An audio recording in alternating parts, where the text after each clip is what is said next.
Magandang araw mga kababos. Narito ang latest news ngayon sa PBA. Commissioner Willie Marcial, nasa may New York pa kaya di maaprubahan ng trade ng TNT at Converge.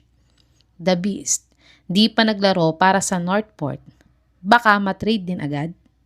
At dalawang Northport player, umalis na din sa kanila.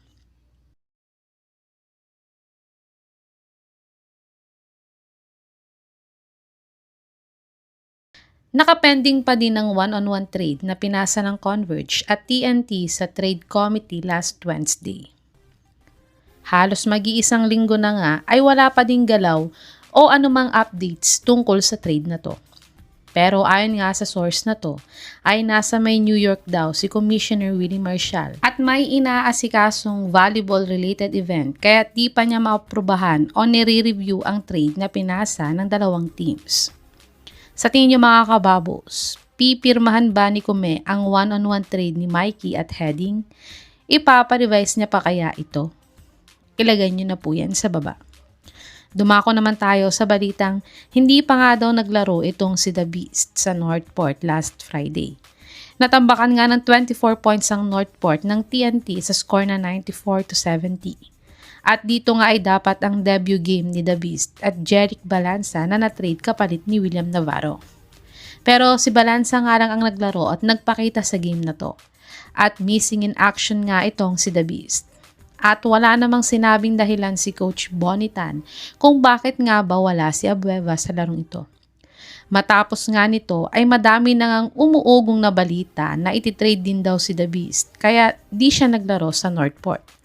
At una na nga dyan ay itong Barangay Ginebra na nire-request ng mga fans na kunin si The Beast. Pero pinabulaanan agad ito ni Coach Tim Cone at sinabing wala pa daw silang balak kunin si Abueva ngayon. At ayon naman sa legit source na si Sir Snow Badua ay gagawin nga daw siyang trade bait ng Northport sa Converge upang makakuha ng mas batang players para sa SMB at Ginebra. Kayo mga kababos, sa tingin nyo, maititrade ba si Abueva bago siya maglaro sa Northport o magi-stay siya dito? I-comment nyo na po yan sa baba. Tumungo naman tayo sa balitang umalis na naman daw ang dalawang players ng Northport. Kaka-trade nga lang ng Northport dito kay Will Navarro. At sumunod naman ay itong si Tolentino at nag-sign ng 3 years contract sa Korean B-League. At kasunod nga nito ay nakarecover na sa ACL injury ang veteran guard nilang si Paul Zamar. Pero ang bad news nga sa kanya ay sinabihan daw siya na hindi na i-renew ang kontrata niya. At kasunod pa nito ay ang rookie nilang si Agem Miranda ay hindi na din ni-renew ang kontrata matapos itong ma-expire. Sa tingin niyo mga kababos, ano pa kaya ang mangyayari sa management ng Northport ngayon?